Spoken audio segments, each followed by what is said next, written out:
Alright guys, welcome to part 2 of day 3. So what I've decided to talk about in this video, and I made this decision a solid 5 seconds ago, what I've decided to talk about is Parkinson's law.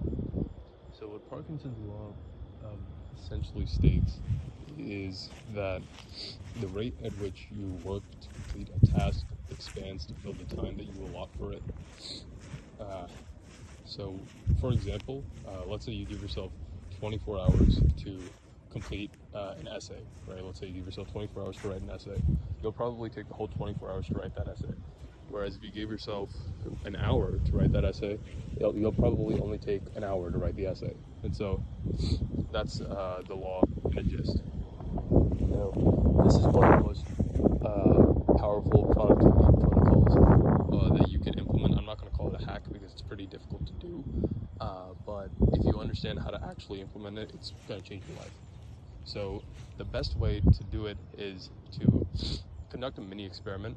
At least this is what I did. So for 2 months, I recorded the amount of time that I spent working on every single task that I worked on, and I categorized each of those tasks based on their characteristics. So if it was a writing project, for example, I'd characterize it. I'd put that in one bucket. If it was a creative project like editing my videos, I would be in another category, and so on. So anyways, over the course of 2 months, working every single day, and recording the amount of time that it took me to complete a given task, I understood how long it actually takes me to get certain types of tasks done, which made it easier for me to schedule my days accordingly.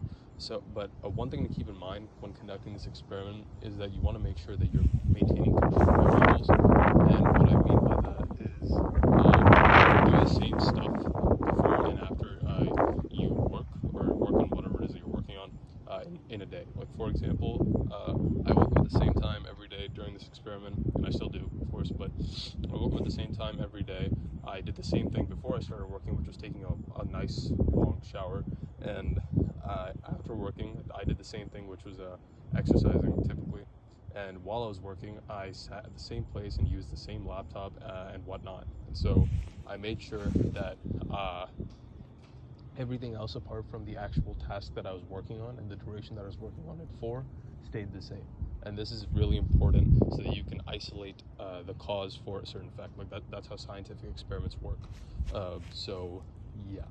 And honestly, most other people on YouTube are going to tell you just try reducing the amount of time you spend working on a task by 15 minutes and see how it goes.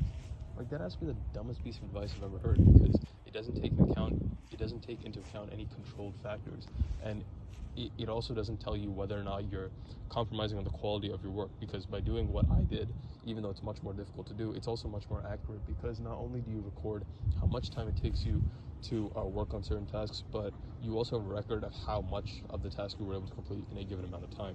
Let's say you don't complete a task in one sitting, you know how much of it you were able to complete, and so you can realistically predict how much time it's going to take you to complete a task with the kind of quality that you want to complete it with.